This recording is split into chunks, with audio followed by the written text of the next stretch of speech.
I'd like to call to order the special meeting, the 21st of August, 2023. If we all can stand up. Pledge of allegiance. I pledge allegiance to the flag of the United States of America and to the republic for which it stands, one nation, under God, indivisible, with liberty and justice for all. Thank you all for applying and thank you all for taking your time to come out here this evening. We're not making any decisions. We're just listening this evening. I was talking to my son today about we've got roughly $205,000 worth of grant asks and $93,000 to give. And I said, if you're in that situation, what would you do?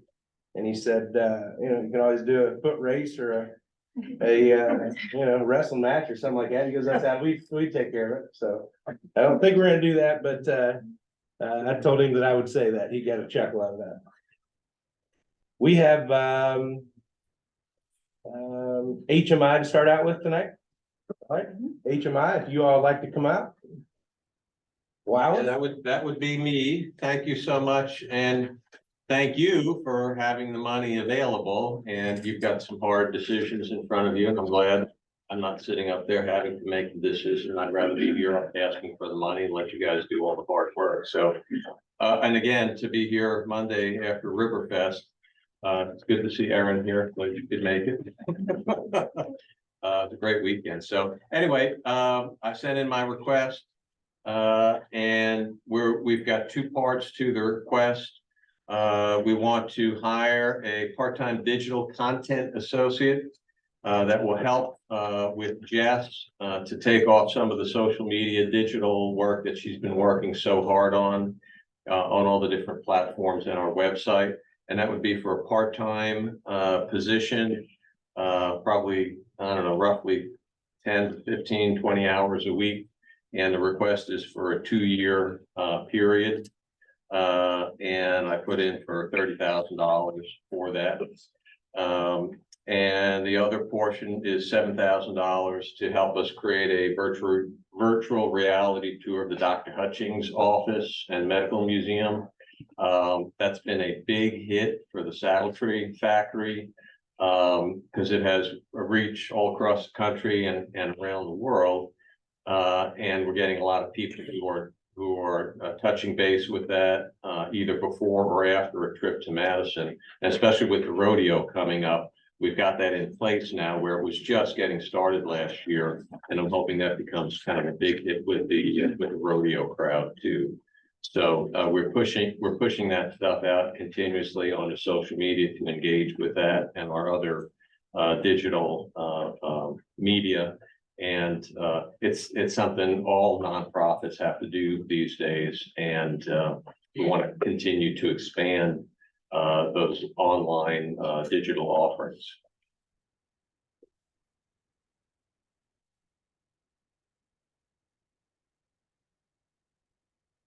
And I don't remember, is the 30K what you're anticipating an annual salary to be? No, that's for 2 years. That's a 2-year salary. Yes, right. You have a person in mind? I can't at liberty to say right now. I mean, I'm not asking you who it is. I'm just saying, do you have somebody? We hope we have somebody, but that's all I'm gonna say because I don't want to jinx myself. I've jinxed myself one too many times, Ron. I assume it's local. We like to spend the money locally too. If you can. We'll keep our fingers crossed. We'll let you know about that. Yes, we're hoping to keep it local, and it would be a staff person. This would be a new staff part-time position at Historic Madison. With an additional staff member, do you think that's going to open you guys up to be able to do more in-person tours at some of the sites? Well, it's going to give us more flexibility. So I'm hoping that that's the case. We're always looking for more volunteers to help us out. And we're hoping this person might be able to help us out with some of the in-person stuff, but that's not a major part of the job description. But you never know. Sometimes people have skills and you don't know who you're gonna end up with, so. I'm gonna ask this question of everybody tonight. You know the predicament we're in, where we have less to give than what is being asked. So I know you kind of touch on it here, but if we aren't able to fully fund your project, is it a no-go for you guys? Do you think you could still adapt and make something work? Is there maybe a dollar Yeah, amount there, you need? we have flexibility, absolutely, yes. So, you just let us know if there's possibility of funding, let us know what that is, and we'll figure out how to work through that. Yeah, absolutely. Mhm. How do you think these requests enhance tourism, bring visitors to Madison?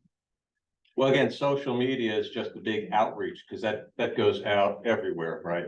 And so we are continuing to see our numbers increase on our social media and our website. So all our digital traffic is increasing.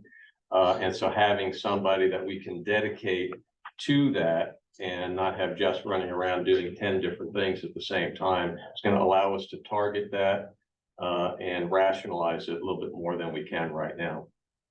Are you seeing any feedback from in-person visitors that have referenced the online program as being something that enticed them to come Oh, yeah. and see what we're getting? Yeah, I don't have statistics in front of me, but just from visitor comments, yes. And when we don't have availability to do in-person tours, we reference the online content.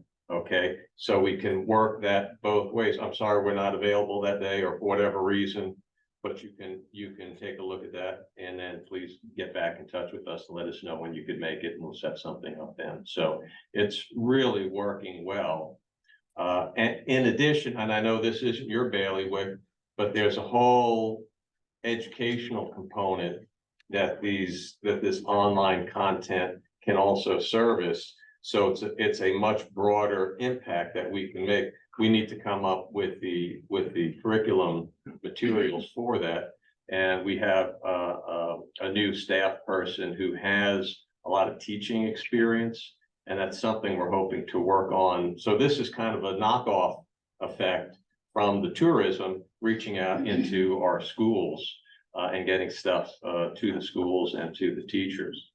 One of the things we are looking at right now is trying to do some 3D scanning of some of our, and again, this isn't part of this grant application, but 3D scanning of some of our collections of artifacts, objects. And I know that the Benjamin Henry Harrison just they 3D scanned their entire collection, have it available to anybody free of charge. You can go on their website. It's incredible. And we had the 3D scanning company down recently and they scanned one of our saddle trees and we put that out. It's one of our big social media posts. It's very cool. And that has a lot of stuff. And somehow some of that stuff may fit into some of this tourism, but I'm not smart enough to know exactly how that would work right now. I'm just saying these are other digital offerings that we're also thinking about and planning for and working with that will somehow fit into some of this, what we're talking about in terms of tourism. I just think you guys have fabulous assets. And the Yeah, more the we can question push out, right, You got to get them open. right, exactly. You got to get them open because people would visit them. Another comment. Whoa. Just wait, she's Hey, calling. if you got a comment, go ahead and ask, you know. Sorry. Come on, Winnie. Speak English though. Oh, the other thing I want to say is Jeff's done a fabulous job. And social media, I think your stuff has really gotten a lot stronger in a hurry. So she should keep her eye on what's happening. Oh, there's no question about it, but this would be an opportunity to get more information out. We have so much, even if you get in and see the sites, there's still so much more than that. And the social media and the digital online offerings are a way to push more of that stuff out. And again, have different ways to interact with people at different levels, where they could go select the content that they want to take a look at themselves, so. Thank you. Okay, thank you very much, and just let me know if you have any questions, or you want to talk a little bit about this more in depth somehow, or whatever, just let me know. Thank you so much. Okay, great, thanks very much.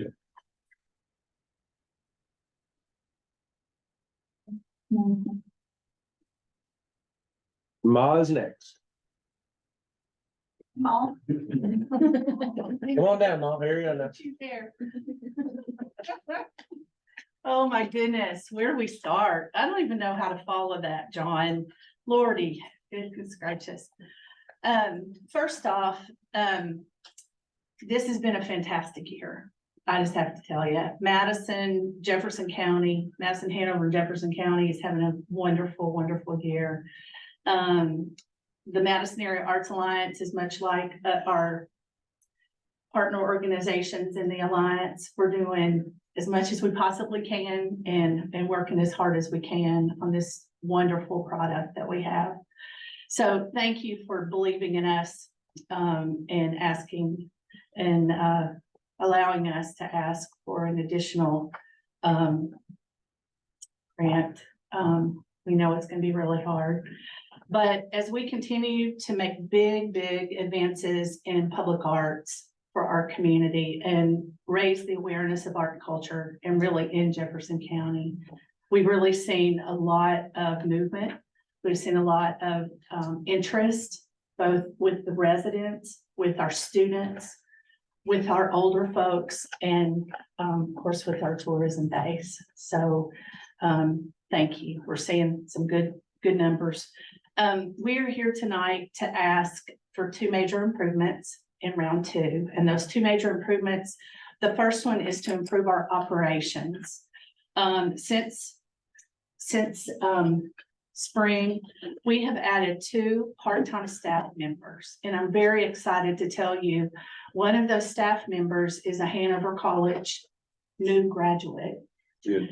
And the second person that we have on our staff is a retired individual. So we have both sides. So the 3 of us are part-time, we make up a full-time program. So as of now, we are open 6 days a week. We couldn't say that a year or 6 months ago, 7 months ago. So we're bringing excellent experience. We have a talented team. But as we continue to fine tune our operations with the Arts Alliance and the Cultural District, it's obvious that we lag behind all of our peers as an organization with our print material, our social media. Our social media is okay. Our website is not. We have not touched the website in about 9 years. So in our promotional materials they're adequate. They're all in-house produced. So the first ask what we would like to do is upgrade our office equipment because we have the talent on our staff now to be able to do good work if we had good equipment. At the current time, every person that is part-time at the Arts Alliance, 3 of us, we all use personal computers. They're using their personal computers. We have nothing. I have one that's pretty old. So equipment, we could do a lot of things if we had, we could address these items. So we feel that was a good ask for us. The second part of the ask is to enhance 2 new public art projects. And you may have seen the art alley. That's the alley that runs by the tap room, north to south off of Main to the new mural plaza. We adopted that alley with our partners, the city, and this is a project that Andrew, when he was with the city and the Main Street program, did a couple years back, probably 8 years or 9 years ago. So we've adopted it. It's now an art alley. So there's a current exhibit there by Bernie Casper Photography. It's a temporary exhibit. It'll last probably to the snow flies, but we're really proud of it. We're going to program that alley. It's the connector between Main Street and the new mural plaza and the kindness mural. So we feel it's a really good thing to put our time and effort into. What we would like to do is to continue to do exhibits there. And to promote that. And if we had better promotions and better equipment, we could promote it better. The second part of the ask is to enhance the lighting and signage on our permanent piece for Flight in Bicentennial Park. At this point in time, there is not a plan to light that flight, that bird, the one that's gonna stay. So that is in our ask as well. So our ask at the current time is 18,000. It's a modest amount, I think, for a lot of product that will come out of that. So, and I'm happy to answer any questions that you'll have, but So Kim, just to recap real quick, the enhanced two new art projects, that you're talking about Mulberry, right? it would be that in the alley. Yeah, okay, in the alley there. on Mulberry. The alley, And then well, the Flight, the one bird that's staying. at Bicentennial Okay. Park. We have seen, of course, our partnership with VMI and what's been pushed out for promotion of Flight has just been amazing. The response has been terrific and we're really proud of it. We're moving into the arts residency program with Dale Rogers. He's in the schools, you know. And so that project is going to actually produce about, I think at last count, maybe 15 small pieces, students all over the city. We're really proud of that. And then Birdman is the second statue that will be, or sculpture that will be at the new development on the hill, Sunrise Crossing. So. And an update on the art boxes. They're at Hanover Park. Just so we know. That's great. We took that to heart. Great. So, Thank you. any other questions? Yeah, I'm gonna ask my question. All sure. right.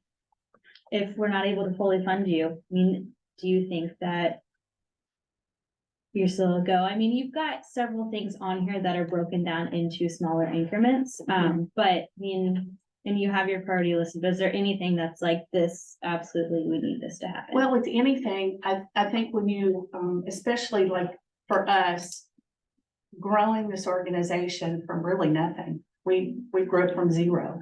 It was the dream of 11 artists about 12 years ago. We're used to making do with nothing. I would say that we would not fold up shop, but at the same time, it would be very helpful to have proper equipment and some things for our folks to use. So, but like John said, our hats in our hands, and y'all have a tough time, and we're happy to work through that. Wait, Trevor, can you tell me what is the ask there? 18.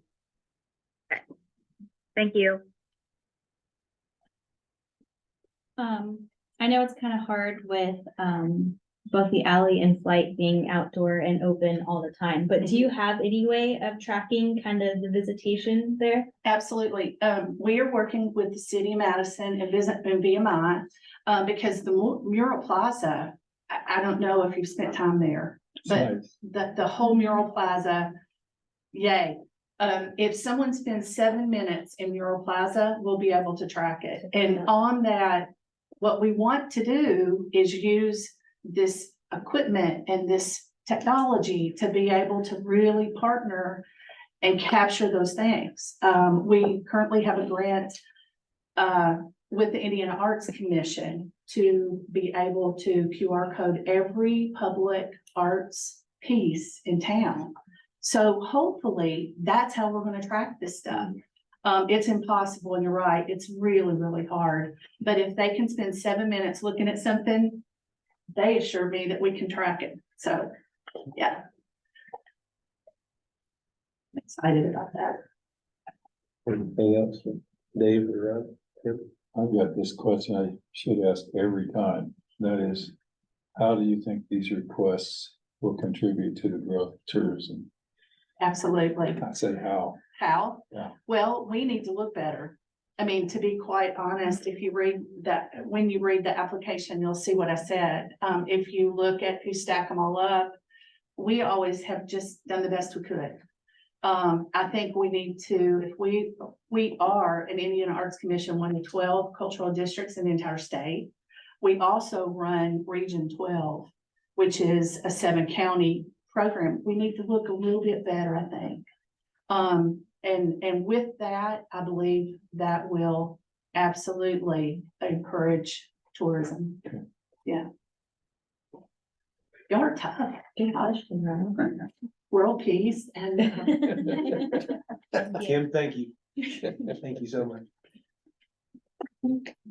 5 to the 5.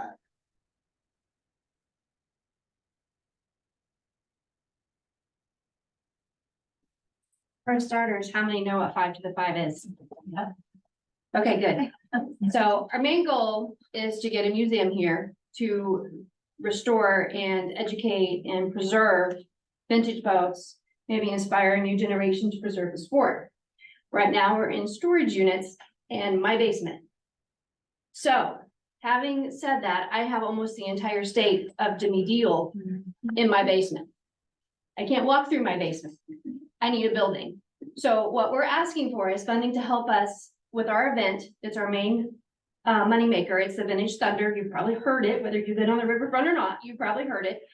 And it's in September, the 16th and 17th. We are hoping to get about $15,000 to help us with the kids area, because you can't have an event for families without kids activities.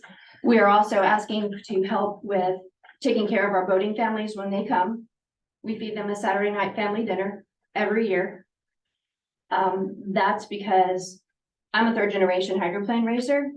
I remember whenever everybody camped, everybody cooked over the fire. You know, you went to George's camper for eggs in the morning. You went to, Teddy Bear's camper for beer that night. It was just, that's what you did. I'm going back to that. That's why I got back involved with vintage whenever I was in competition and I hated competition. I hate rules. If you didn't know, my nickname is the Brat and I live up to that every day. My doctor will attest to that. But competition has really sucked the family out of racing. So vintage is putting it back. And that's what I want to educate and pass along to these little knee-high whippersnappers that are coming up behind me. So this year I don't have everything I want as far as for them. But next year I'm looking forward to bringing in the RC boats for these kids to play with. I'm looking at bringing in more hands-on boat related stuff and tractor related stuff. We have this Vintage Thunder in conjunction with the antique tractors. You've seen them in the parade. If you watched the parade this year, you saw my Ford powered boat pulled by a Ford powered tractor. We are a team on that. And it just tickled me that it was a Ford powered because I had no idea who was going to pull my boat, but it was kind of fun. So we have a good time with them. And I'm looking to bring in some more classes of boats. The Miss US is coming this year. In assets, we have the Thriftway 2, we have the Little Buzzard, the original time clock that sat down on the riverbank forever. We have that in our possession, as well as all of, Jimmy Deal stuff. We have a lot of things from George Compton, who's just passed. And countless other things. And my family and I, we campaigned several boats. So to me, this is natural. This is what I should be doing. And I just need a little help to do that. I have a 3-person board right now. And everyone else is kind of flaked with family issues. And that's okay. Because when we started this, they were with me and they were supporting me. And I still call them and say, hey, and my advisory board varies. I have Mark Weber, who drives the Miss US and has known me since I was little, taught me more dirty tricks than I know. Also was my dad and Dean Barry and all kinds of people that are not from this area, but they're on my board, my advisory board, because they have something that I need. They are boat builders, they are engine builders, like Dean. He's the only guy I know that knows how to work on a Griffin, which I have one. It's in a storage container, but I have like, and paperwork and red tape, the best guy to cut through that stuff, Mark Weber. So I'm asking for money to help me expand our website. I need some help with that. I am not tech savvy. I'm a hammer and nails girl. So I need help with that. I need help with some advertising to bring in some more crowd people and to take care of my racing family and promote this wonderful, wonderful idea we have of having this solid building to put all of our assets in and bring people in to show them, because we want to do the restoration of the thrift store. We have all the pieces. George Compton said, come get these. So Mike Fine and my dad went off to Seattle and brought this home. It's in a storage container, but we have every piece we need to fix this boat. But we don't have a place to do it. And our idea with this museum is to have a restoration bay with clear glass so the crowd can see, oh yeah, look at that. Look what it looks like apart. And we have several other boats that are smaller that need redone that can also follow that. So that's what I'm asking for. And if you're gonna ask me what happens if I don't have money, well, I've been paying for things out of my pocket. So I don't know how much money I have, but what I have goes. And I'll just do what I have to make it through. I may not advertise. I may cut out some of the kids' activities, but have some still. So we're gonna see what we can do. So the answer is, I don't know. Increased tourism? Is that what you're gonna ask me? No, I was gonna ask you if you've been in contact with the Jefferson County Park Board, because they run RC boats at the Lake, Kruger Lake. No, the what? So here, I'll give you my card and you can get in touch with me and I'll get you in touch with them. I don't know the timing when their event is, so. Thank you. All right, so we get you in touch with them and see if we can collaborate, word, Yes, please. yes. So from a tourism perspective, I know the 5 to the 5, in terms of boats on the water for the event, has ranged from about 25 up to as many as 40 Yes. at a time. What are we looking for this year? I'm looking for the same amount. However, I will tell you this year I'm up against another race in New Hampshire. But I also know that there are 3 outboarders Mhm. that are from that area, come here every year. And that was the next question I was gonna ask you, is the range of geography that your participants come from, knowing that they bring some visitors with them. Oh, yes. Wayne Butler, he comes from Florida. He will run in my heat. He's an S boat like me. Then, of course, the guys from Maryland, we just lost Bill. He was actually the first guy that came from that area. He is an outboard guy and he drove 13 hours. He didn't have anybody to run with because none of his friends got the memo. So I ran with him. I did something that most people don't do is I ran with an outboard and I'm an inboard, but I wasn't gonna let a guy drive 13 hours to run by himself because nobody wants to run by themselves. That's terrible. So it's kind of been an ongoing thing, but we just lost Bill in October. So, but his brother's planning on coming. We have people from Michigan coming. The guy that's gonna run my pit for me is from Michigan. Jeff Ayler is gonna be our announcer again this year. You're all familiar with Jeff, I'm sure. So, and Kenny Washer helps me out a lot. He does amazing with the sound system and city things that I have no idea what to do with. He's on my advisory board too. He's the police or dad. Last year through that. Any reason to expect to have to come up with the Canadian national anthem or the Australian anthem this year? Graham and Carey no longer own the Midnight Mist. They were from Australia. Ken Werby is passed. He was also from Australia. If some of you don't know, he was the fastest man on water. So he has also passed. And I don't know about the Canadian one because I haven't heard back from him.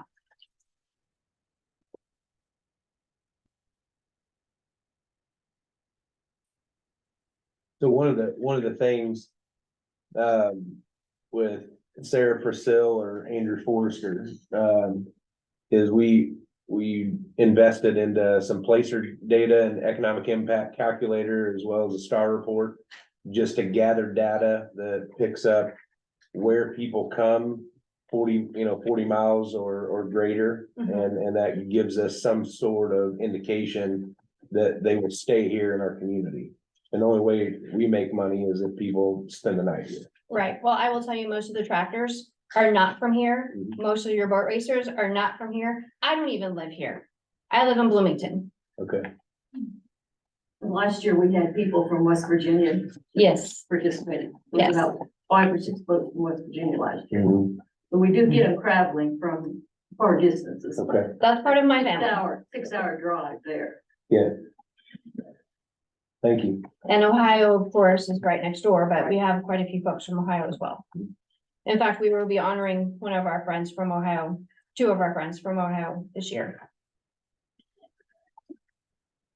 And we have, some of our officials are from Kentucky. Some of our boats are from Kentucky. One of our boats, if Steve makes it, is from North Carolina. If that gives you an idea. Yeah. And most people, if they come for their race, they see stuff on Main Street, they want to come back and see, and they come back. So your ultimate goal, and actually, I didn't know this, I learned something new with your application, because I didn't know about the museum idea, even after attending the event a couple of times. So your ultimate goal is to use this as a fundraiser Yes, to fund the museum. it is our biggest fundraiser. And how, I mean, you've been doing it for, I don't remember when it started, but it's probably been 6, 7. It's been about years 6 ago. years at least. So how do you have like an idea of timeline of when you might be able to achieve that funding goal? It kind of really depends on what we bring in.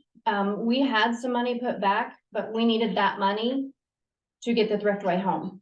Because she had to be shrink wrapped and packed and shipped and a trailer made and, containers and permits and, I mean, cause it's a big boat. I don't know if anybody's ever seen an unlimited, but it's huge. So, and I also have word that we're gonna get a third one as soon as we get a building that runs all the time in it. I don't have to do anything to it but put in the water. So that's a big deal for me. We have other assets too. We have the Madison car that used to be in the museum. We have that. We have a 5-liter hydroplane that needs redone. We have a pontoon boat. We have a checkmate boat that we use out on the water for patrol, and of course the clock and all the other paraphernalia. And I just was going through some of the things from Jimmy Deal because I wanted to get some of those vintage programs out, because I want to make a program this year. And I want to put some of those old things in it, like how to watch a race and what the flags mean and, how to time the boats, because that stuff is gold. I mean, that's what brought people in a long time ago, because they could do something themselves. It was interactive. It's not a computer, it's not a video game, but it's still interactive. And for me, growing up, that was the coolest thing ever, because I had a part in it, even if I was sitting on the bank. Of course, I wasn't really sitting on the bank very much, but because I was into everything. So that's what I want to do. I want to pass that along, because everybody's talking about virtual this, virtual that. It's just not here. I don't like it. And it doesn't have a place in vintage. The website's great to get people to donate and to sell things and, make awareness. But it can only do so much. I mean, it's one thing for a kid to see something on a computer screen, but to actually walk up and sit in it. I mean, who knew? I mean, that's a huge deal. So, and I'm the first one to rip the cover off my boat and say, climb in, kid. We've got numerous pictures of kids in boats and stuff. I mean, we do the car show and the regatta and, whatever I can put it in, it's there. So. Is the museum gonna be in Madison? Yes, well, maybe. Every time I find a piece of property, something happens. So we're still hopeful though. Are you a nonprofit? Yes, 503(c). Good.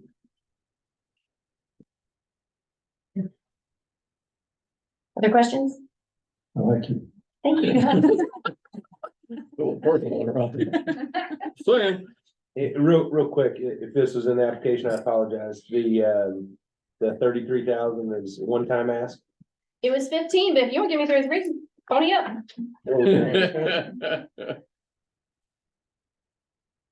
You got a list of how you plan to spend that money. Yes. And, I can always add to it. Don't I got big dreams. I might be short, but I can reach for the stars. believe you. Anything else? So the ask was 15? Yes, please. Wait, mine says 33. That's our proposed budget. Oh, that's your budget. Okay. But where does it say what the ask is? She said 15. It doesn't say it anywhere. Well, that just means that I left the door So open, we're down. so you can give me the 33. You decide how much you're gonna get. Okay. Cool. Okay. If you have other questions, he has my number, I'll pass it around. and if you all don't mind, I have a 2-hour drive home. No, you're No, fine. you're good. Hey, thank you. Thank you so much. Thank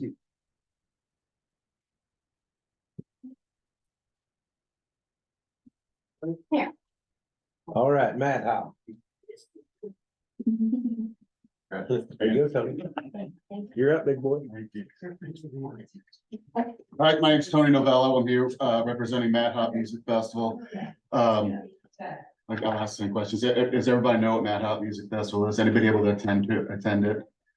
So I'll give you a quick idea of what it is. Back in 2019, Tony Novello had a great idea. It's let's do a festival downtown and make all those venues downtown to be the stages. And let's cram people in shoulder to shoulder. And it just be right next to each other and breathing all over each other, listen to great music. And it was a huge success. And then, of course, in 2020, it was the worst idea that anybody ever came up with. So we had to sail through that, navigate through that like everybody else did. But we came back. This will be our, I guess, technically third year for Mad Hop, and it's been great going forward. So that's the premise is. First of all, let me take a step back. My history is I've been a part of all of in Madison's music festival, all of Madison's festivals from the start to the picking up the trash at the end. And I've been doing that for a little bit over 18 years now in Madison. I have a lot of music things that we do all around town in Madison. So we've been part of the music scene for quite a while. The core group of our people who run this festival, and I think I put it in here somewhere. It is literally a super group of music people, music festival people in Madison and the region. Dan King comes from Cincinnati. He runs the Whispering Beard Festival. He was the director for River Roots for several years as well. Tammy's just been a part of everything, every part of every festival that I've been involved with, and every music endeavor that I've been a part of. She's got a lot of experience as well. But our group expands out, so we've got so many people that it's just we are perfectly suited to have that hockey stick growth that we're looking for.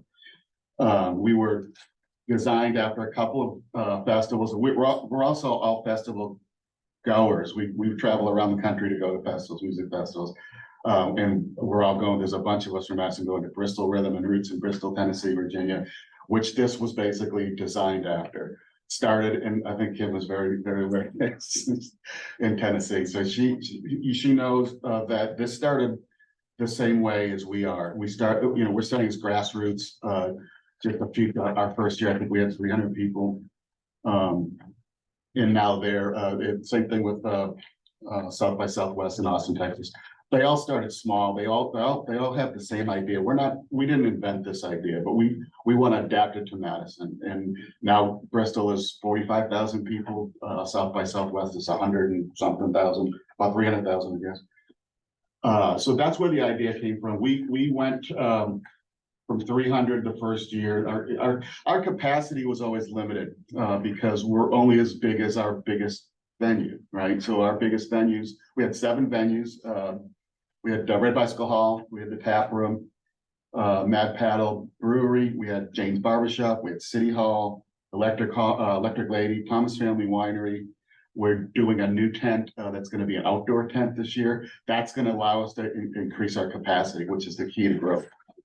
What we're asking for is money to help us get to that next level. You know, I have personally a long-standing relationship with NPR and public radio, public media in Louisville.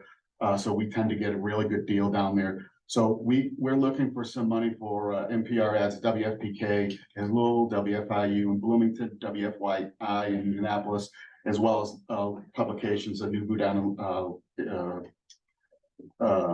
Nubu up in Indianapolis, City Beat, Cincinnati, and Leo down in Louisville. We think that's a great way to reach our fan base. That's our demo. Those are the people. When we started working with Louisville Public Media, we saw a tremendous increase in Louisville-based music tourists coming from that area.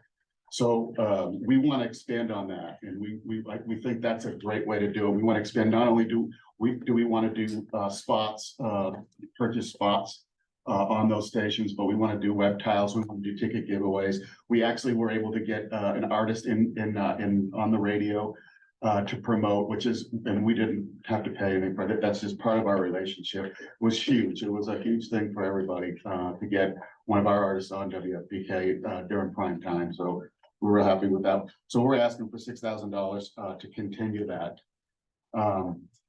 And a new idea we have this year to grow. So one of our biggest questions we have from people who aren't aware of what we do, especially during the festivals, because basically we take over venues. The tap room shut down. The Thomas Family Winery shut down. All these, but Red Bicycle, everybody shut down. You have to have a wristband to get in there. It was a huge leap of faith for Ryan to at the tap room to say, all right, I trust you, Tony. Only Mad Hot people in there. That's especially, nobody from his regular crowd on Saturday can get in. You had to have a wristband for Mad Hot to get into his place. And turns out that was his record year of all time on that day. He's never since had a bigger day than that day. So think about that in the terms of economic impact, if you're going to ask that question. The biggest day of all time for him. That means Regatta, Riverfest, Chautauqua, all those big guys that we all are a part of and help out. But the economic impact downtown, our small little festival had a bigger impact. This is anecdotally. I don't have the numbers to say where he was, but he would lie to me. What we want to do is and I get this all the time. There's places all around the business district downtown who want to be a part of Mad Hop, and I don't blame them. Why not, right? It doesn't cost them anything. We don't charge them. We take care of all the music. We take care of all the sound, and we are perfectionists. We want the highest quality of sound. We want the highest quality of entertainment. We don't want to do anything that's not up to our standards. So they're getting a great day, and by the way, it's a day festival. There's a lot of reasons why I scheduled this way. So it starts at 11. It's done by around 7 o'clock at night. So that's part and parcel of the reason why they can have record days, because at 7 o'clock they're done with Mad Hop. They're packed all day long. Then they can do their regular thing at night. So what we want to do, all these other venues that want to be a part of it, we want to include them. So we've come up with what we're calling hop sessions. And hop sessions are free shows. You don't need a wristband. So we can go to the River Grill. What is that place across? Any of these other places. It could be up on the hill. It could be downtown. It could be any place. It doesn't have to be a restaurant. It could be any place where we're going to put good quality music, and they're going to do a set for free. It's going to be part of that downtown business district. It's going to be part of Mad Hop during that time, at least during, at that point. And people will learn, this is Mad Hop. Oh, this is why we can't get in the tap room. This is where we go buy tickets. This is where we get tickets next year. This is where we can buy merchandise. So we feel this is actually one of our most important ways to get the word out and to get the rest of the venues and in places, other venues downtown involved. We also are going to include a Friday night kickoff, which would be part of the session, the hop sessions. which if we talk about, we know about 40% of the people that come to Mad Hop are out of town people.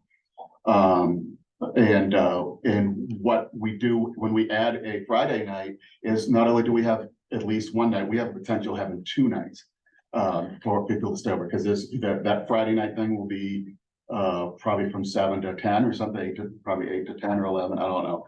So I know a lot of these out of towners will probably stay 2 nights as well. Again, we haven't done it yet, so we don't know. Anecdotally, again, I mean, this is something that we know, talking to the hotels, they talking to businesses that aren't in the venue, one of the venues, they all experienced an uptick in their business downtown. So that's what the hop sessions, we're asking for $15,000 for that. That would include all the entertainment for 4 different venues, and sound as well. You need sound engineer at each place. So that's what that would pay for. Next thing is buskers. I know I sat in a M3 meeting. I shouldn't say M3. I serve on a couple other boards, and I was sitting in another board's meeting, and I brought up buskers, and everybody looked at me like, busker. I don't know if it's a Northeast thing, but buskers are musicians who play for free on corners on the sidewalk. So the idea, if you look at the grand picture of what we want downtown to look like, is we want music coming out of the venues from all over the place, but we also want people to, on a guitar or a saxophone or a bagpipe we had, just all around downtown in a corner, in an alley, in front of a building that's not, I mean, just have the musical overload downtown during Mad Hop. We're asking $1,000 for that.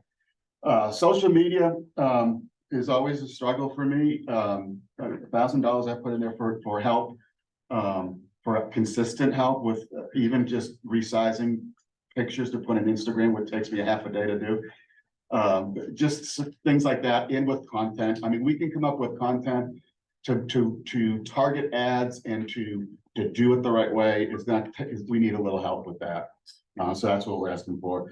Our website reboot, our website is horrible. It looks like a 7-year-old made it in 2009, and that's because I did it, and it's horrible. It's really embarrassing, but it gets the picture. There's a ticket link, and but it really looks bad. And I mean, I've talked to many people about websites, and you can spend, like I did, the cheap way, or you can spend tens of thousands of dollars apparently.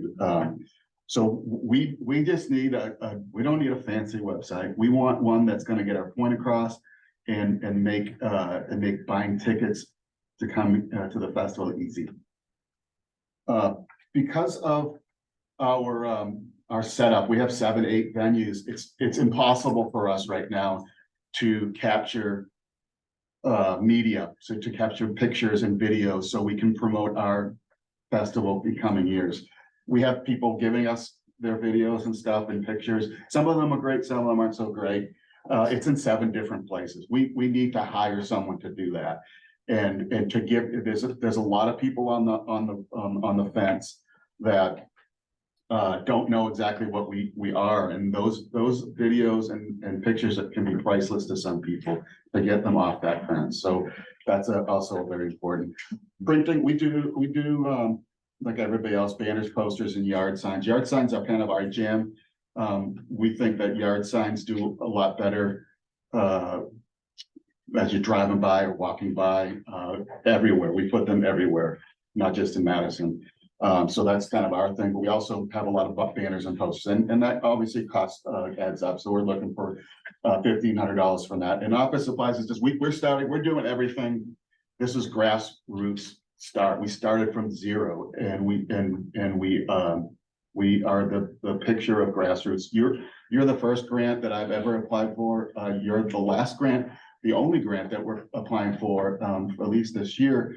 And that money will be a game changer for us, a game changer. It's very important for us to get to that next level. When you're making music in any sense, whether it's you're putting on a show, or if you're putting on a festival, making money, being profitable in the music industry is very difficult. We know that these first few years are very, very critical, and this year especially, where we're gonna open up our capacity a little bit more. We need to succeed this year. We need to. We don't want to be a 300, 600, 900 person festival. We need to get bigger, and that's why we're asking for this money. Questions? Your website's not that bad. I can show you that. I can show you some I've seen things. the word. Somewhere in there, there's a compliment. It's We'll find this- functional. I found everything I needed, It so. still says 2022 on that front page, because I don't know how to change it. I will say, I have seen growth. I mean, I manage the Fairfield Inn, and I feel like this past year, we had a lot of people in who were here for Mad Hop, and that was something that I was really excited to see, that it really is drawing people to come and to stay overnight, so kudos to you. Best day ever. Best day ever. How big do you want to get? That's it. We were just talking about that not long ago. So it's we were talking to some people, that do a very large festival, and all the problems that comes with that. And in the beginning was, yeah, I want to be Bristol. I want to be 50,000 people downtown. And I think I've changed my mind. I don't think I want to be that big. This may change, but I would love to see us at the 5 to 10,000, 5 to 700,000 person. How would you do that with the venues you have down? It wouldn't, so how Bristol grew was, even just 5, 6 years ago, Bristol still had small venue. And our smallest venue was Jane's Barbershop. It holds 18 people, I think. Bristol still had probably a 40-person venue up until 5 years ago. So you end up starting to close the little venues, and then all of a sudden you have big outdoor stages. So Bristol's got four big outdoor stages. That, one is 10,000 people, another is 10,000, so it would be at a time, so we may close down Main Street, we may close down Broadway, we may close, however we work that out with the city. To just make all of downtown, keep second and third open, and downtown is all of Mad Hop. Yeah.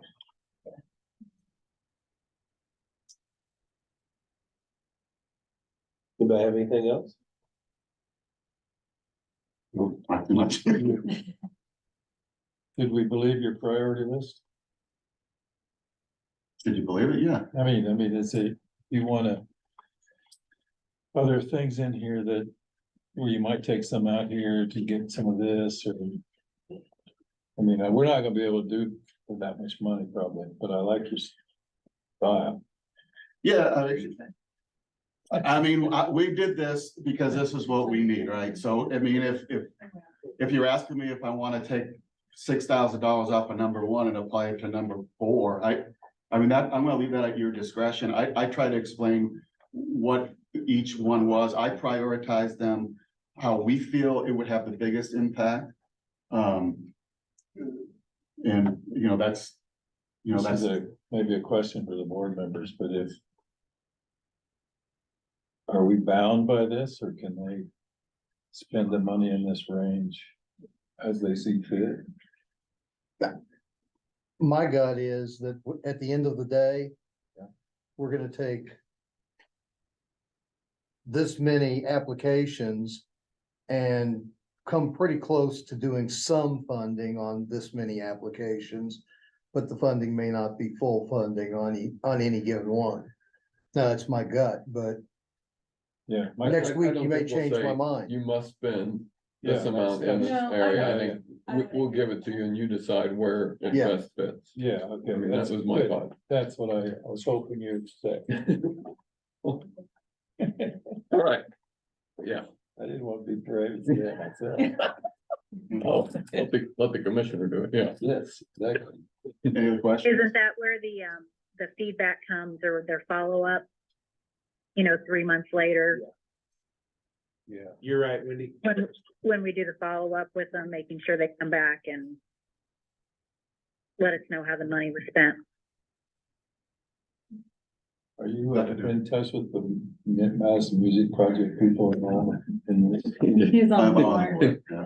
He let it slip. If you hear, I mean, if there's anything that really has anything to do with music, you'll see me there, I'm part of it, Yeah. I guarantee you. Yeah. And have been for a long time, so it's my passion, and that's what I've made it for a very, very long time, so. Cool. And I continue to do it, and I will do it for the future, so. Thank you. Thank you. Tony, All right, so I'll have to ask this, because my wife plays cello. Any other, what's the genre of music? So I mean, there is no, we specifically made it not genre neutral, there's some genres we kind of don't want to put in there. But we have this year, we have blues, we have rock, straight up rock, we've got Americana, we've got a gospel a cappella band coming from Northern Kentucky, the Northern Kentucky Brotherhood Singers. We've got country music, we've got bluegrass, everything. There's something for everybody, and we tell people, you're gonna come maybe not knowing everybody on our list, but you will come home with your new favorite artist. I guarantee it. Everybody does. So. Thank you. Thank you. Next up, Ohio Theater. Next up, the Chamber. Okay, this is my first time presenting a grant or going for a grant. My name is Liz Aganovich. I work at the Chamber. I know the Chamber has had some ups and downs lately, but I'm the only one there. We're making progress. One of our greatest assets is MadisonIndiana.com. So we are 90% done with a new website on the back end. Just in the past 4 months since I've been there. So so 6-2 Chilean Brew, the festival that we're doing in October. My main concern right now is the marketing of our event. What I would like to do is acquire more footage, put more entertainment in so that I have those visuals to play with when we go to do our TV spots next year. This year, we're gonna go for them on the level that they've, been going for them, but I'd like to expand that into different counties, Indianapolis, Cincinnati, and grab people. One of the funnest parts about it, this is finding the talent here in Madison to do these things, which I have them on the back end, ready to go and do it. So I'm all nervous. I just gotta tell you. You're good. I You're just good. gotta tell you. So, a little bit about me, my family goes back 6 generations, but I'm back here now. I spent the last 20+ years working in Los Angeles in the TV, print, and television, where I produced TV posters, print posters, starting in live television, Oscars, Emmys, People's Choice, things like that. So it's in my nature, it's in my blood. I want to create, I want to make things better. I know what it takes. I know what it needs to look like. I know what it needs to sound like. So, we are also looking to upgrade our stages. There was an incident, I guess, last year where one of these big heavy platforms fell on one of the talent. Not good at all. When I heard that, I was like, they're gone. So I would like to get a truss system. Two for this year, because we'd also like to get the Madison main stage that they do. And it's a little more expensive, but I think just for the footage that I'm trying to capture, that'd be really good just to have for this year. And then maybe next year roll into the 3 truss systems. So that wind barrier mesh backdrops, something that we can really use to advertise our sponsors and stuff like that. Safety, the wind needs to blow through it, because I guess the wind came whipping down Main Street, and once it hit that city hall, it just fell on her. So I gotta upgrade this so it's safe for people and musicians, everybody. So anyway, yes, we're looking to put in stilt walkers, character artists, jugglers, just things that I can capture movement, to get my footage. In order to do that, I want some drone shots. I have drone shots from 2019 and beyond. We pushed through that Ferris wheel, because that's not coming back this year, that's for sure. Not my first one. I've produced things, but this is my first festival street. But so anyway, yeah, I guess there's something actually I want to share with you guys. So I thought, these festivals, nobody had a jingle yet, so I sussed out some talent here in Madison and we came up with a jingle for Soup Stew and Brew. Would you like to hear it? Yeah, Sure. Okay. no. so. No? Okay. With that big lead up, what do you want me to say? Okay, so this is my 30-second spot, because that's all we could really afford to get, right? Is 30 seconds in these increments. So the narration isn't on here yet, but so imagine we're, imagine You're walking down Main Street. it. Yes, exactly. I have some. A big gust of- Whoops. no. I hope it's loud enough for everybody here. Here we go.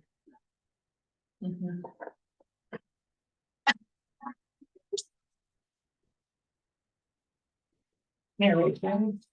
Opening out of screen, going out four.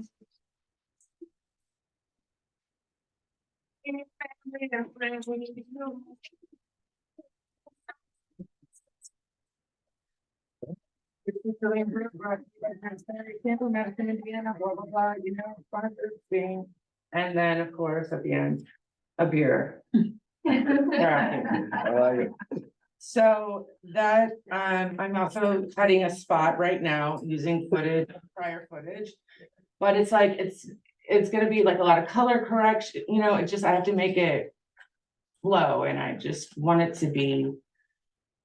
I just want it to be better. I want to be able to not call the shots, but make sure that I can direct and get the shots that I need in order to make something really great for next year. For the chamber, whoever's at the chamber, whatever's going on at the chamber, I hope it's me, but we'll see what happens. I'm going for it. We'll see.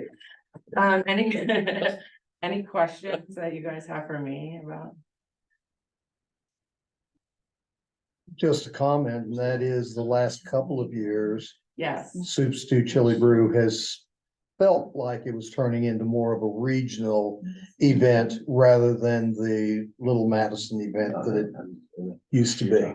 okay, so And I'm saying that without having any statistics to back it up. okay, so I pulled these, so here we go, okay. So 2021, the day before Soup Stew Chili and Brew, there was 4.7 thousand visits to Madison downtown in that area. Okay, and then the day of Soup Stew Chili and Brew in 2001, that they had 10.5 thousand, so that's 5.8 thousand more people than the day before. And then out of those people, 2.1 thousand were from a 50-mile or plus radius outside of Madison. Okay, so now we go to 2022. So the day before was 4,000. The day of was 12.3 thousand. 8.3 thousand more people to Soup Stew Chili and Brew. The math there. And then 3.4 thousand were 50 plus miles away from Madison, Indiana. We can do better than that. Right there. We just gotta market it, and that's honestly why I'm here. To market, get some money to market this thing, upgrade it safety wise. And I have some other tricks up my sleeve, but one thing at a time. So from a hotelier's perspective, Yes. the last 2 years, we have been sold out Soup Stew weekend, but it coincides with Hanover College homecoming. Yeah. So, I guess selfishly, I only have 85 rooms to sell every night. So if the same, I guess, different people are buying for the same number of rooms. So I have a hard time of knowing if they're here for Soup Stew or homecoming. I think most of them have been here for homecoming, but I guess that's my roundabout way of, is there any option of not having those on the same weekend? Because I think we're pulling people away from, different things, and I think we could really help Madison if they weren't on the same weekend. Well, not this year. Not this We're year, no, not- I'm not, not this no, year. next year Hanover's the weekend, it's the first weekend and not the second. You know, which is really actually because a lot of the Hanover College, like, we don't have them to volunteer for us either. You know, they're not there Mhm. because they're They're doing their busy doing homecoming their too. thing. And I've heard that a lot, like, we lose the Hanover College volunteers because they're Mhm. doing homecoming. But I've got 12.8% of the people that come to Soup Stew Chili and Brew start at the Hanover College Mhm. prior to the event. Mhm. Post-event, 6.1 go back. So, I mean, it's a balance here, but I see what you're saying, you know what I mean? Don't change your date to match up with that. If they're changing Yeah, their. they're changing theirs. You They were- stick with- Wait, they're changing theirs? So next year, 2024, don't quote me on this, but I have them as the first weekend of October Okay. and not the second. Is that right? Yeah. The fourth and fifth? That was a preliminary conversation I had with them about that. So, Stick to your weekend. yeah, yeah, So yeah. see, next year's gonna be even better, you guys, the chamber's having its 100th anniversary. All right, so. I think it's Soup time Stew is to a great go- event. It's one of my favorite festivals. I just think it would be really neat next year to see what the draw is without that Hanover event coinciding. You know, that's what I've heard from everybody, and I've gotta be honest, I'm kind of a numbers girl, and I like sat down and I looked at it. And I'll be blatantly honest, I've never even been to a Soup Stew Chili and Brew, but I've watched all the footage and every clip, and I've, you know, like, Okay, so. I forgot what my point is with this. We were talking. Data, What were we talking about? data. The data, the data, okay, right, the numbers. Okay, so I even brought up to my board, I'm like, you know, I'm new here, sort of, right? Is this even worth it, right? With the numbers it brings into the chamber, it's, you know, not there. And they're like, well, the city loves it, the town loves it, so I got in, you know, and it is, it's about our businesses, it's about the nonprofits, they get to come in, they keep 85% of the money. We take 15, it's like scraping the bottom of the barrel to get it done through the sponsorships. And, you know, if we just had a little boost, a little oomph, I can sweeten it up a little bit, you know, and I'm into it. The marketing, bringing people here, the only way we're gonna get people to relocate to Madison is if they visit Madison, right? Mhm. So. Yeah, So this funding would be for the 2023 event, I'm assuming. and this funding would be for the 2020, the 2023 event to get my footage and to get the entertainment and things in place. And just to really kind of put a fire underneath it as far as the town goes and getting our sponsorships and where the chamber's at right now, it really needs like a little fire. It needs a little like, you know, and we can get there, we can do it. But it would be to serve, the footage itself would be to serve next year for on the 100th year anniversary of our chamber. Soup Stew Chili and Brew 2024. Well, I mean, of course, we'll have advertising and marketing this year, but I just want to like raise the bar a little bit there.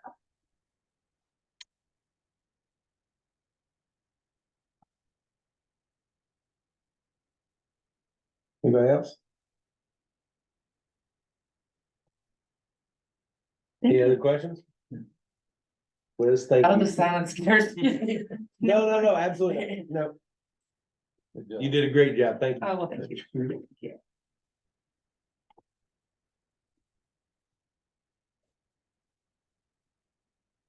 And VMI, We'll have nights go first. okay?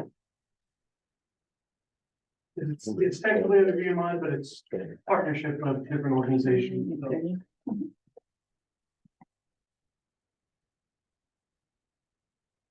So I'm Erin Kendall, I'm the coordinator for Night Before Christmas and Riverfest.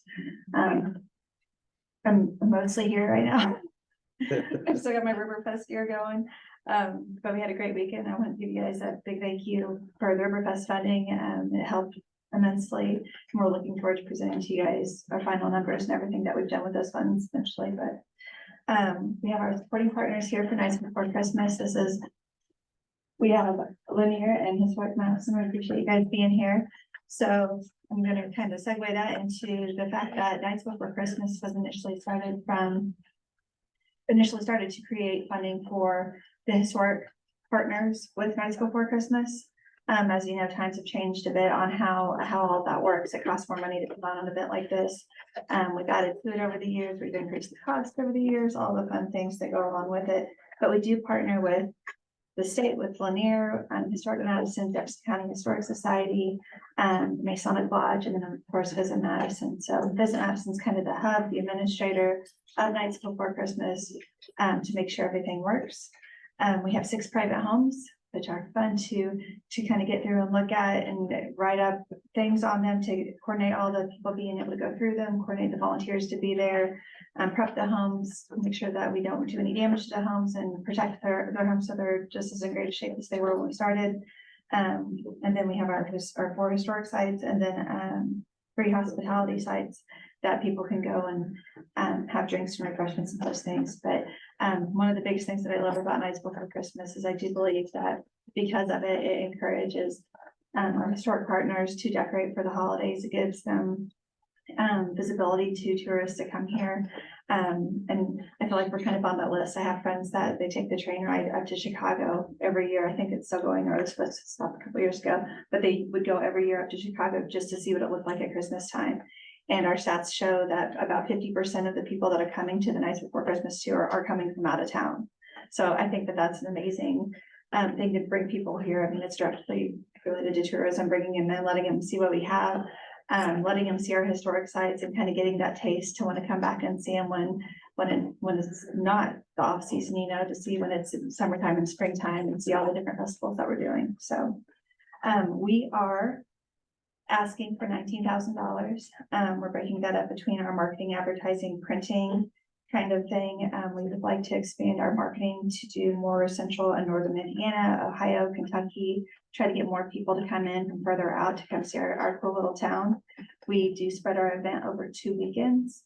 It's the last Friday and Saturday of November and the first Friday and Saturday of December. So that kind of helps us a little bit with the weather situation. If it's slushy and nasty one weekend, hopefully the next weekend it'll kind of work with us, or vice versa. So we think that if we can get additional people to come, that would be great. I think I said earlier, we have analyzed to try to fix pricing and get more funding as is by raising our prices, but we don't want to be so extraordinary that the locals can't afford it as well. We also are wanting to add on this year an add-on experience to kind of get some additional funding, but we need some startup to get that up and rolling. So that would be kind of a specialized experience that people would pay more to go to. We've got a lot of ideas in the works of what that would look like, and the partners are going to help out with it to give people kind of like that specialty piece to go through each of the houses to see the historic sites and really get that like specialty effect with everything and increase our income as well. But the bottom line is that even though we've had this event for the past several years, I mean, this is our past several years, this is our 41st event, so it's been around for a minute. The reality of it is at the end of the day, after we pay our expenses, that's leaving our partners with $4,000 to $5,000. We're teetering right on the edge of making it worth their while to cover their expenses, to decorate their facilities, to hire their docents to be there to do the tours.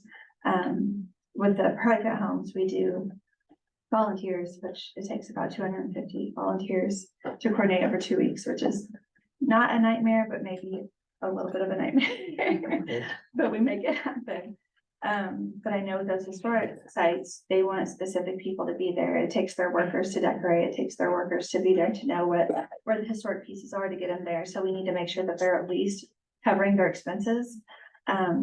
And that's not a conversation I want to have with them. If we're getting too close to that about them not being on the tour because they can't justify being there.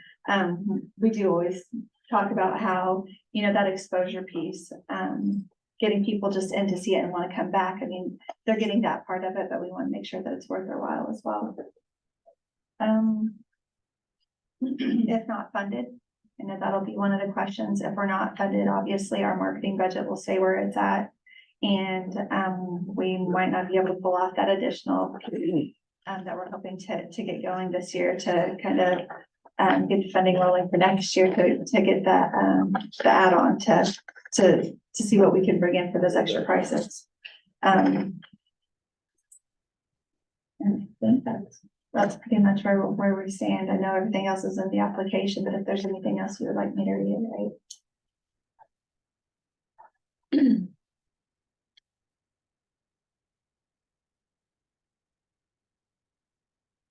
And we do, we do get sponsors for different parts of it too, for like in our ticket book and things that, we're shaking up a little bit how we're gonna be doing that this year, so hopefully we can get some additional income from that, but again, it's kind of limited. I know we're asking the same people for the same money over and over and over again, so.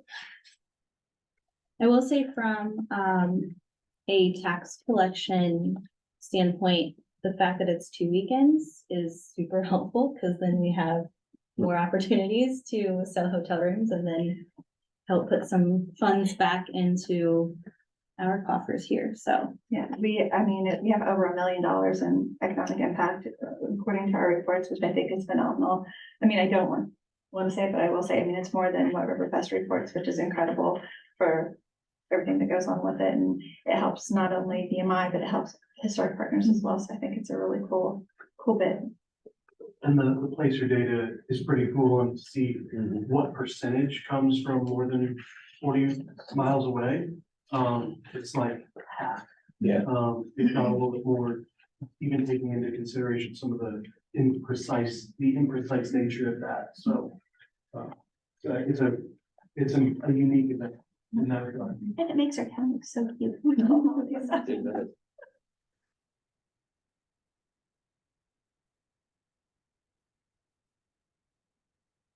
Anybody have anything else? Could we see the economic impact calculator, those results? It's not, just for curiosity's sake. I don't have them with me. No, that's fine. It's you guys. Yeah. That impacts over $1 million? Yeah. Wow. That's pretty incredible. I mean, granted. What was Riverfest, like 700? 800. Okay. That's pretty good ROI. Thank you. Aaron, thank you so much. Thank you guys for having Oh, gosh, I guess it's me. Oh, boy. Oh, you were excited to see my face up here again. You just can't get away from me. Well, thank you. Coming in with 2 important projects.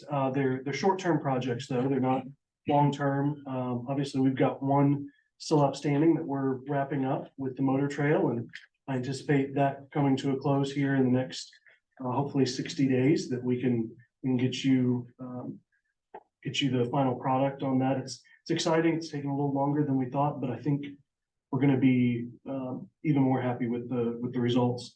So these are not long-term things. These are short-term test projects, essentially. The one I will first jump into is the comfort station trial. I know this board has already supported the city of Madison in the proposal to revamp the comfort station, improve that. It's been, I think, 20 some years. We talked about it when you made the decision to support it, and it's time to get that upgraded, but we're looking at trying to staff that and have it staffed, not all the time. We can't do that at this time with staffing. But we want to give it a try to see, especially this fall, during that soup, stew, chili and brew time period, the Chautauqua. We know there's going to be lots of visitors in town, so we're asking for $3,000, essentially $3,300, to staff that for about 4 to 5 weeks on some big weekends. And I gave some examples of the times that we would staff that right now on Friday, Saturday, Sunday, but I don't want to be too committed to that, because I want to work on what that might look like with the city and make sure we get to support the city in what their vision is for it. And again, it's a trial. So I want to, maybe we test out some Mondays through Wednesdays and see what we get with the amount of visitors coming in. So it's a trial. It's a good way to test before we would jump with 2 feet in next spring and next summer. So that's the first one, and the second one is a trolley trial. And we have talked a lot about the need for regular trolley service. We hear it every single day in the visitor center. It's unbelievable how many times we get somebody that walks in and says, where do I buy tickets for the trolley? Where's the trolley tour? Can I ride it? And I'm sure that you hear it around town too. It's amazing. The demand is there. And we have been blessed with some wonderful keepers of the trolley. There's a better word for it right now. That's escaping. Stewards, yeah. Stewards of the trolley Mechanic. for a number of years, yes. Dictators. Oh, no, bad, my bad. Oh, I thought we were just throwing out, yeah, my bad. Lamb. Yeah. I knew Trevor would get that. I think it's time to take a look at what this next stage looks like for the trolley. And we've talked about it in some smaller conversations and maybe a potentially larger investment from the Board of Tourism and the City of Madison. Visit Madison is something more permanent to do timed tours and offer those, as you might see in some of the bigger communities like Franklin, Tennessee, or Savannah, Georgia, or something like that, where you can get a 60-minute tour, a 70-minute tour around town that would help promote our other properties and opportunities around town. But then also we hear people want to ride from the hotels. And so giving this a try this fall, again, before we decide to jump in with 2 feet next year and ask for a big investment of a brand new trolley, we want to know what some of the numbers and what the uptake would be. We're seeing numbers from Clifty Falls that are really impressive as far as people that impressive in a not so great way, and that those people don't come into Madison. They stay at Clifty. They're at the campground. Maybe they drove an RV and there's no way for them to come downtown without driving their RV, and you can't park it on Main Street and just go into shop. So we're looking at, okay, can we transport them from the campground? Can we transport them from the state park?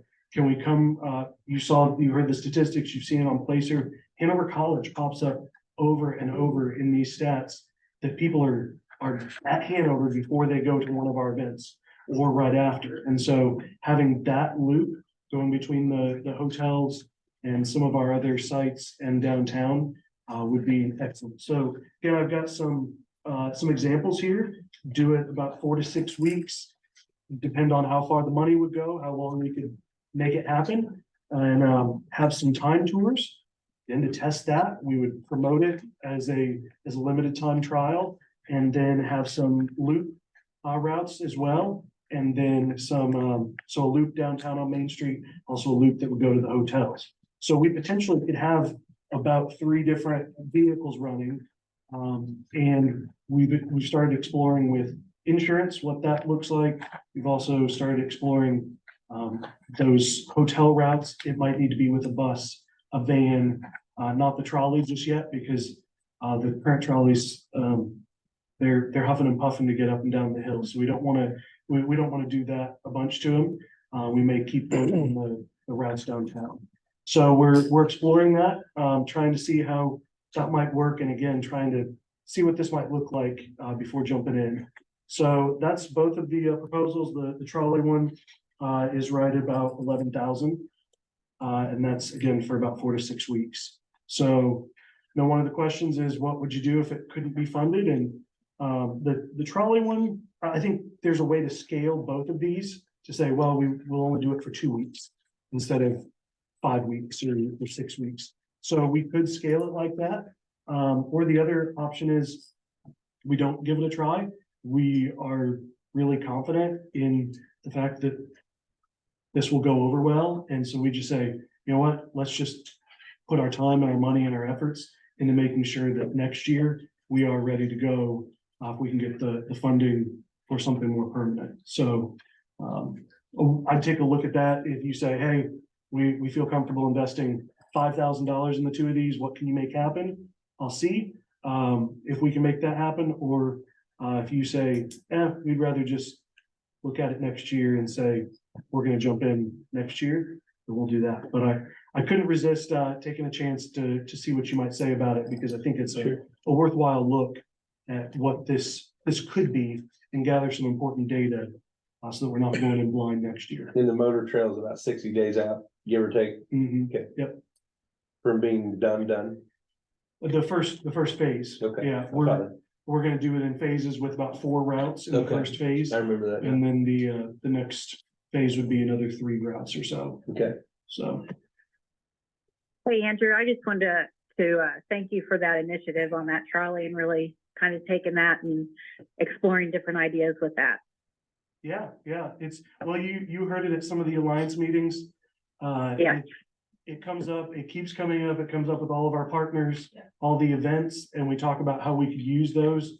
Just like with nights, it's part of what we're considering for that add-on experience, is to utilize the trolleys, make it part of a really cool experience that you'd be able to get a premium for as far as a ticket. And so there's so much with these trolleys. We've talked about it.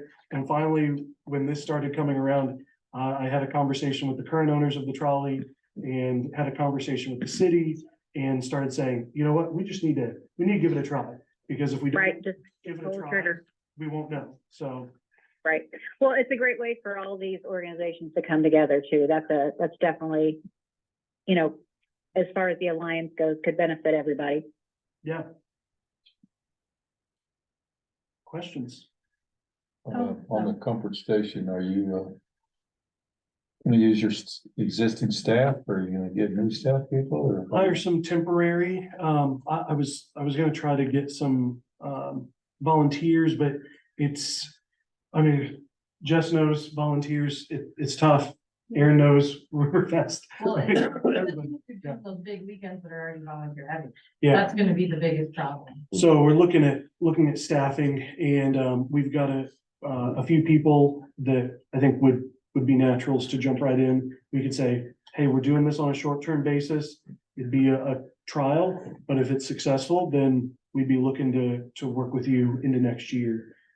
What would they do? They would be staffed there in the comfort station, answer questions, hand out visitor guides, direct people to stores, restaurants. And then, ideally, I'd like to have them working on some other things while they're there. It might be stuffing brochures if it's that time of year, or if we get somebody that is really into, blog writing, some of those things, we can have them writing blogs to promote some of our businesses and organizations. So, it depends on what times they're there. If they're there on Friday, Saturday, Sunday, they're probably gonna be up talking to people, most of the time. We've had some conversations with the city about making sure that the restrooms are kept clean and stocked, and so that would be probably part of it. So we might have some gift shop items there as well. So there could be, just knowing what comes into the visitor center, we have our front desk staff that stay pretty constantly busy with those kind of questions, and gift shop and all that. I can only imagine on Main Street, what that is. And so rather than imagine it, I'd like to see what the numbers say.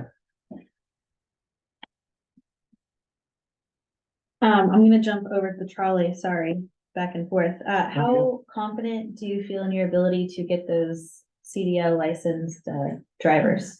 It's a concern, yeah, because they're hard to find. But I think utilizing a pool of contacting the schools, because the schools have CDL drivers that drive school buses. We talk to all 3 school systems. If I can't scrounge up 6 that wouldn't be willing to do weekend work or evening work, I think it's possible. We could also time some of the weekday tours to avoid when they be driving for the schools. And if not, the other answer is we keep it 15 people or less on that, and then you don't need the passenger CDL. So that's the other option. I do, the junior high bus. but it's below 15. So it Trevor's has, volunteering if it's under 15. I'm not volunteering. I really, I love the idea of saying, hey, Victoria, you want to drive the trolley? You don't need a CDL, but those things are, I mean, they're big. And so I'd want to make sure that our people are trained and comfortable with it. Victoria's not driving the trolley. Because I would love it. Volunteering. I don't feel I comfortable. know, thank you, Dave. Talk about Thank fair you. play. Ron wants to do it, he's got. We don't want to end up with a bunch of scratch cars up and down Main Street from burning No. and stuff. No. We don't. One thing I like about both of these is even though, we can't point to it like we can in an event and say, okay, you're gonna sell X number of rooms and bring in X number of tax dollars. I just feel like these both are enhancing our visitor experience. So people are having a good experience when they come, that's just gonna make them want to return. So that's what I like about both of these that you presented. Can you describe the timed tour?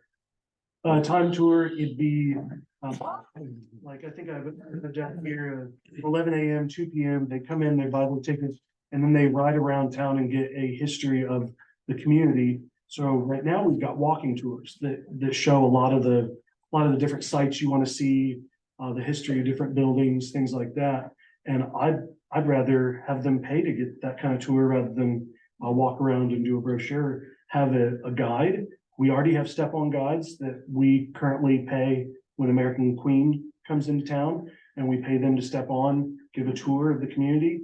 And so I'd like to have those guides Those same people would do it. give the tours. Yes. I got it. Yeah. I was gonna say, writing a program or putting together that material from scratch is not easy. It's not easy. We'll pull from some of what's existing. At one time, there was one. You know, what's so great about all of this is that this has been something we wanted to do since I've 30 years, since I've been here. And that would level out the story. So there's a certification program for all the docents, everybody, and it's brought in from there, historic Madison and so forth. So you're telling the same kind of story.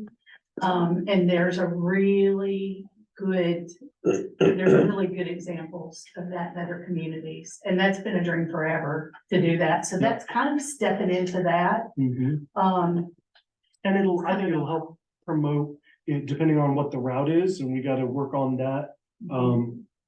If we get funded, but I think then we get a chance to promote all the HMI properties and point out the public art and point out, I mean, we can't do it all in 60 minutes, but again, that starts showing people the other properties that maybe they wouldn't have seen, or the other things to do, or they drive past the Pearl Plate on the far west end and go, you know what, we got to go down there before we leave town. So I think it helps all of the other tourism partners as well. So, yeah, that's the question that was on there that I just didn't know how to answer. I was like, I don't think it'll bring room nights. In fact, it could, like, I'm fearful that it could make people mad if they come, get a chance to do it, or they see it promoted, and then the next time they come and it's not there. That worries me, quite frankly, but I think that's where it comes from the promotion standpoint. We need to promote it as in limited time. Yeah. This is a trial. Yeah, And that's we just need the to, presentation. we need to promote it as such. Yeah. Just setting visitor expectations. Yep. So, Andrew, thank you. yeah, thank you. Yep. Hey, thank you all for this evening. We will deliberate, discuss, review, look at, email, text, smoke a cigarette. Oh, smoke cigarette. I think it's smoke a cigarette. It's like, I don't do that. I guess they could do that too. Thank you. Hey, thank you all. Thank you, guys. Thank you. Thank you. Thank you all. This is a reminder. We did. Okay. You got it. Okay. That is true. That is Oh, there- real.